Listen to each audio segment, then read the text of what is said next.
আমাদের তো দুশ্চিন্তার একটা না একটা তো লেগেই আছে। কয়েকদিন আগে যে আমাদের গরম গেল, হিট স্ট্রোক নিয়ে কত কিছু গেলাম, কত লোক মারা গেল, এই একটা গেল। এখন তো আবার এই ডেঙ্গুর পদধ্বনি শোনা যাচ্ছে।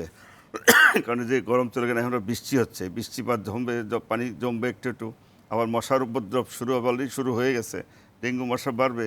ডেঙ্গুর মশা যদি মানে ডেঙ্গু বাহিত মশা যদি এডিস মশা যদি বাড়তে থাকে, আমাদের তো সবার একটা উদ্বেগের কারণ যে আবার ডেঙ্গু না ছড়ায় যায়। এবং আগে তো শুধু শহর কেন্দ্রিক ছিল, ঢাকা শহর বড় বড় জেলা সদর, বা এখন তো গ্রামে গঞ্জে সব জায়গায় ছড়ে গেছে।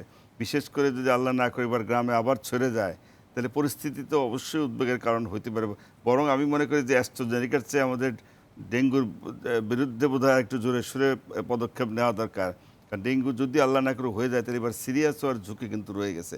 বিশেষ করে যদি গ্রামে গঞ্জে প্রত্যন্ত অঞ্চলে হয়, সেখানে তো হয়তো চিকিৎসারও অতটা সুযোগ সুবিধাও তো নাই। কারণ গত বোধহয় আমাদের তিক্ত অভিজ্ঞতা 2023 সালে কিন্তু হাইয়েস্ট ডেথ 1705 জন মারা গেছে, আক্রান্ত 3,00,000-এর উপরে, 3,65,000 মতো। এগুলো সব রেকর্ড ছাড়াই গেছে।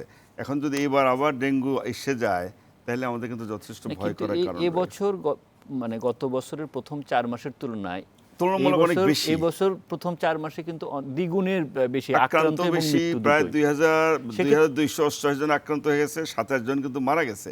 গতবার এই সময়টাতে এত আক্রান্ত ছিল না, এত কিন্তু মারাও যায় নাই। সুতরাং উদ্বেগের কিন্তু যথেষ্ট কারণ আমাদের রয়ে সেক্ষেত্রে এই গেছে। উদ্বেগ থেকে বাঁচার উপায় কি? এটা বাঁচার একটাই তো রাস্তা, এটা হলো প্রতিকার প্রতিরোধ।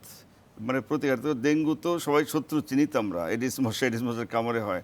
সুতরাং প্রতিকার প্রতিরোধ বলতে মশা নিধনের যা যা করা দরকার, অ্যাডাল্ট মশাগুলো মারতে হবে, মশা যেন ডিম পারে ধানগুলো ধ্বংস করতে হবে, বা লার্ভাগুলো ধ্বংস করতে হবে। এবং শুধু এটা একার দায়িত্ব না, এটা শুধু প্রশাসন, জনগণ, সবার জনসম্পৃক্ততা কিন্তু বাড়াইতে হবে। নাহলে কিন্তু কেউ একা এটা পারবে না। কারণ এক সময় শুধু সিটি কর্পোরেশনকে আমরা দেন, সিটি কর্পোরেশনের বাইরে চলে গেছে, এটা সারা দেশে ছড়ায় গেছে।